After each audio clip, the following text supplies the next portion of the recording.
Suzan-Lori Parks is here. She won this year's Pulitzer Prize for drama for her play Topdog, Underdog.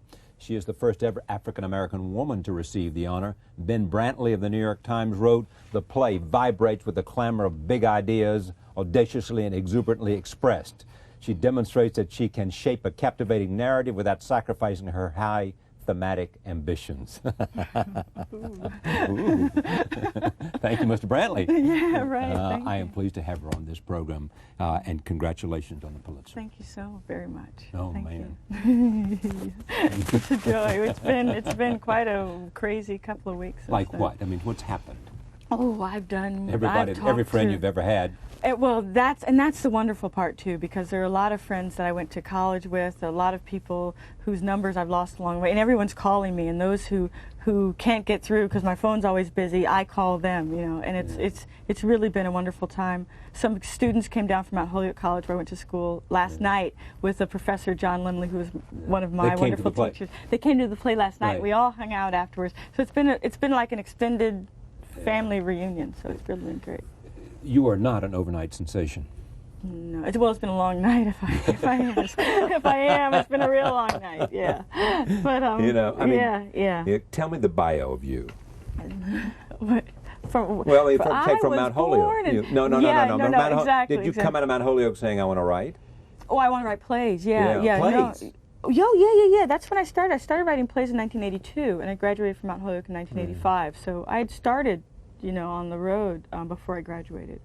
I took a class with James Baldwin while I was enrolled at Mount Holyoke, and it was a creative writing class. We sat around a table, kind of like this, except it was a rectangle, and he sat at the head, and there were 15 of us, 3 from each of the colleges in the Pioneer Valley, the 5-college consortium. And when I read my plays, I was, I would always, and the character does it. I mean, they weren't plays. I'm sorry. Let me say it. When I read my short stories, because I was writing short stories then, I was always very animated. And one day he said, "Have you ever thought about plays?" Exactly. And I'd never thought about writing plays, really. But I started then. I started writing plays then. So. Yeah. And did you have a gift for it? You think? Then. I had. An instinct? Did characters come alive? Could you think dialogue like... Well, characters did come alive for me, and that's why when I read for my own work, I would be so, the characters on the page that I had written would inspire me so completely. But, But you've been writing about 10 or 15 years. 1982 is that's 20 years. Yeah. That's only plays. I was writing short stories and working on, like, a novel and stuff before then. What's this play about? How did it start? I mean, what about these two characters? It's about these 2 brothers whose names are Lincoln and Booth, whose father named them Lincoln and Booth as a joke. And Lincoln, the older brother, Booth and Abraham Lincoln. Abraham Lincoln. Yeah, but these guys' names are just Lincoln and Booth. I don't know their last name actually, which is You don't. Never thought about it. Never gave them a last name. They never told it to me. Maybe it's no. They never told you. Characters tell you. Oh, sure. No, I don't give. I mean, if you give, it's like if you give someone a piece of clothing. They might say thank you, but they won't wear it. It's not right. So Lincoln would have said to you, "My name is Lincoln." Lincoln Jones. Jones. Yeah. No, they never said their last names to me. So what did you start with? I know this play, Lincoln and Booth. They're brothers. Bun-up-bump. Bun-up-bump. Yeah. Where does Bun-up-bump go? Well, right. So then you sit down and you say, well, I don't know. And then, the whole thing about 3-card Monte, which is another aspect. Lincoln plays 3-card Monte. Lincoln used to be a great 3-card Monte hustler. Right. And has given it up because something in him one day said, "This is not good for me. This is going to lead somewhere bad for me." So he gave it up. He swore off the cards and took a job in an arcade as a Lincoln impersonator, an Abraham Lincoln impersonator. So all day he sits in a chair, puts on white face, he puts on a top hat, a frock coat, and sits in a chair all day and allows people in the arcade to come in and shoot a cap gun at his head, and he plays dead, reenacting that thing that happened. 3-card Monte to playing Lincoln. Well, exactly. Well, he's a working man. Some men, a lot of men, they're not content. No job. They'll go out and they'll find a job and they'll honest work, and he's very hardworking.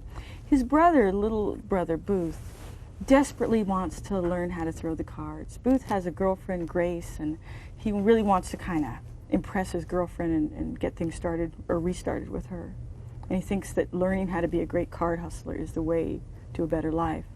Of course, Lincoln doesn't want to teach him how to do this horrible thing, this card thing. That's basically the play. Well, the play is that, but it's also about it's also about their vulnerabilities. It's also about that they explore what they knew, and one knew more about their mother. Right. You know. Right. It's also about having relationships with one of their girlfriends and all of that. Yeah. But in the end, it's about brothers. It's about brothers. Talking. It's about family. It's about being yourself. You see, Booth, his name is Booth. In the first scene, he tells us that he doesn't want to be called Booth anymore. He wants to be called Three Card. That's his new name. Three Card. Three Card, Monty by Three Card. He imagines himself, one day he will be this great card hustler, and he will have this great name, Three Card, He wants to be someone other than who he is. Lincoln, his older brother, has pushed the cards away. A great card hustler, he has rejected the cards, so he's not being himself. This is really deep and weird. This doesn't go into, when I write the plays, I don't think about any of these things. You just think about what they're saying to each other. What they're saying, what they're doing on one stage. One thing that says leads you to another thing. All right, roll tape. This is a scene from Topdog, Underdog. How you gonna get a woman if you don't got a phone?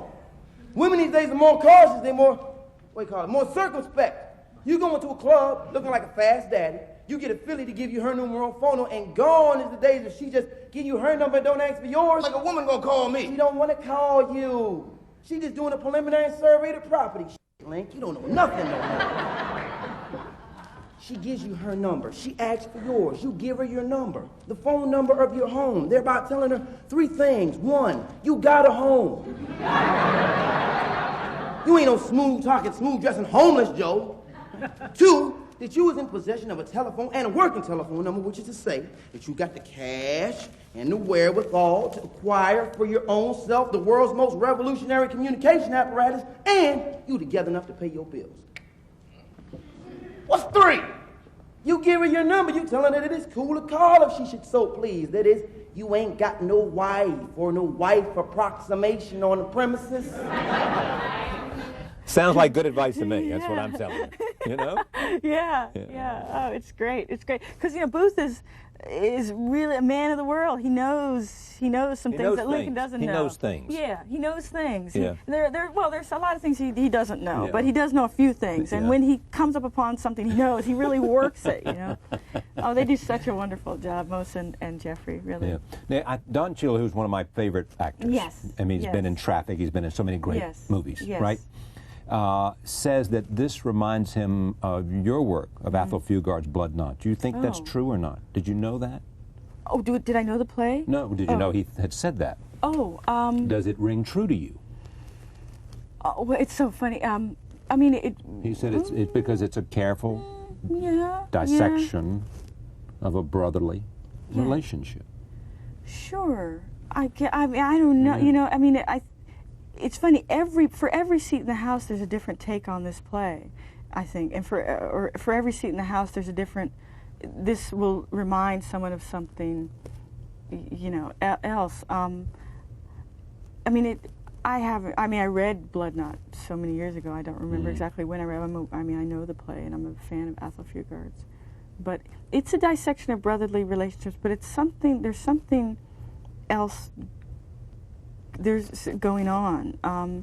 It's also a dissection of the way we behave around each other and the layers of personality, the layers of being that are required just to get through the day.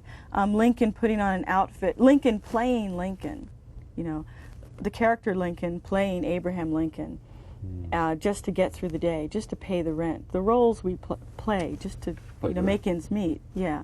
So there's a lot going on, and it depends. I watch it, so every night when I watch it, I come away with something different. And actors enhance your own insight into your own play. Oh, yes. Especially Don Cheadle, Mose Def, and Jeffrey Wright. Right. Oh, yes. Mose They Def teach does, me so much. All right, roll tape. This is a scene also. Booth tells Lincoln that if he doesn't want to be replaced by a robot at the arcade, he has to start acting a bit more realistic. Here it is. You gotta show your boss that you can do things a wax dummy can't do. Always too stiff with it. You gotta add spicy shit. Like what? Like when they shoot you, I don't know, scream or something. Scream? Try it, I'll be killer.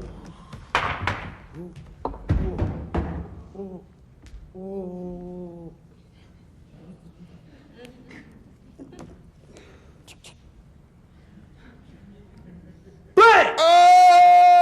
That's good. Well, wax dummy can scream. They can put a voice box in and make it like it's screaming. You could curse. Try it, I'll be killer. Bang! Yeah, mother sucker. That's good. They ain't going for that. You practice rolling around and wiggling on the floor? A little. Let me see.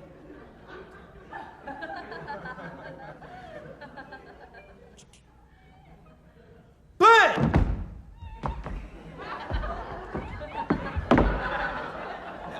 Okay, move your arms. You look like a worm on the sidewalk. Move your arms, move your arms. Okay. Now hold your head where I shot you something. Hold your head. Now, scream. Look, a little tougher than that. You sound like you're fucking. Good.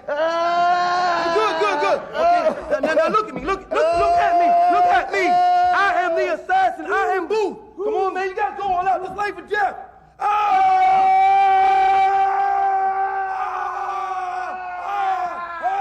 Okay. Cool, man. That's enough.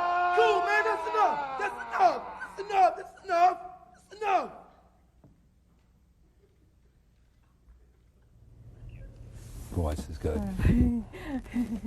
I love that part. Well, because they're rehearsing an act. You know, they're on stage in a play, rehearsing an act. You know, so it's kind of fun. You have said that part of what, somewhere, in some very basic and deep way, that you're writing plays to give African American men and women an opportunity to act on stage. Yeah, sure. That's. I mean, you could say that's what this play is about. At the deep.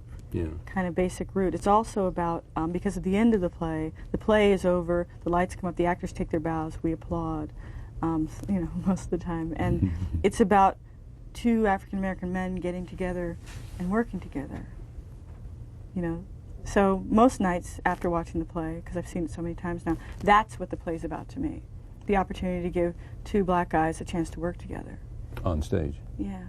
Yeah, and represent, you know, something in a larger community. Yeah, you know, so when this play is done in, you know, maybe small theaters around the country, that's what will be happening all over the country. Two guys will get together and work together and work out stuff while they're working on the play. You know, it's very exciting. The only criticism I've read about you is that some say, as you know, you're writing stereotypical characters and they don't like that.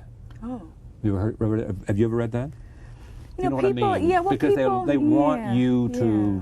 Yeah. It is this notion that you know all those characters, Pre-Card Monty and all that, write about lawyers and doctors and blues players. And Well, blues music. Well, that could be blues also. would be a stereotypical too. Well, exactly. Well, see, the thing is, it's tricky. You know, I am not a writer who sits down and says, I have a message, and I'm going to shove it down the throat of the audience, and I want them to leave the theater with thinking such and such.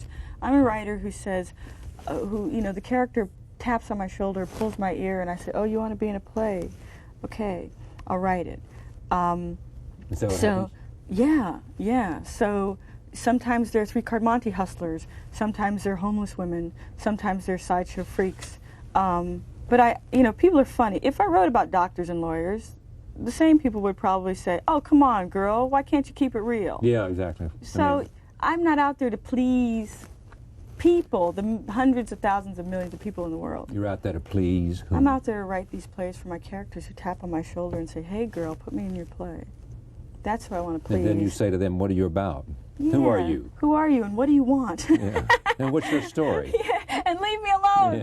I got these other characters over here. I'll get to you later. Right. So you they know, stand come back in line. later. Come back in a year or two. Well, maybe they I'm stand ready. in line. Sure, there's a line. They wait like planes on a runway. On a runway. They're waiting to take off, you know? So they're saying, I'm bigger, I should be better, I've got more urgency. Put me ahead of the line. Well, then that's when they get. But they'd get there, too, if they could prove you. Sure. If they could say to you, listen, listen. Right.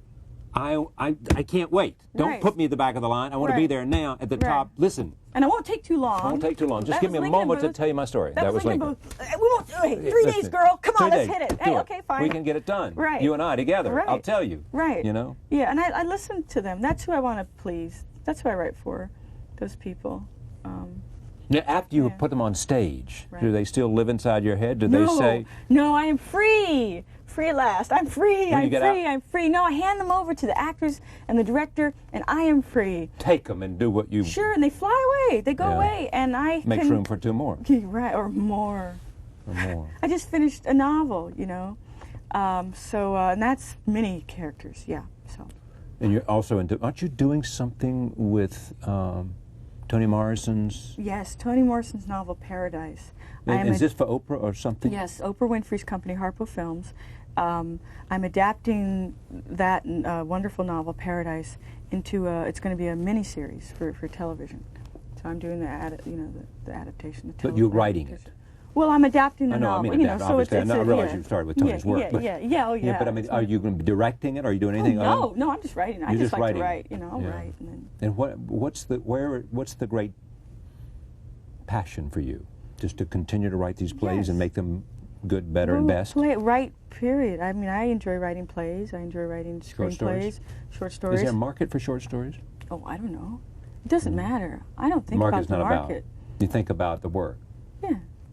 Oh, you know. Can you work in different mediums at the same time? Sure. I mean, can Like you I just finished on the 6th of April, before we Yeah. opened the Topdog on Broadway, Yeah. I finished a draft of my novel. I said that was my plan, to finish it before we opened. I finished on the 6th of April. We opened on the 7th. So, yeah, I can do...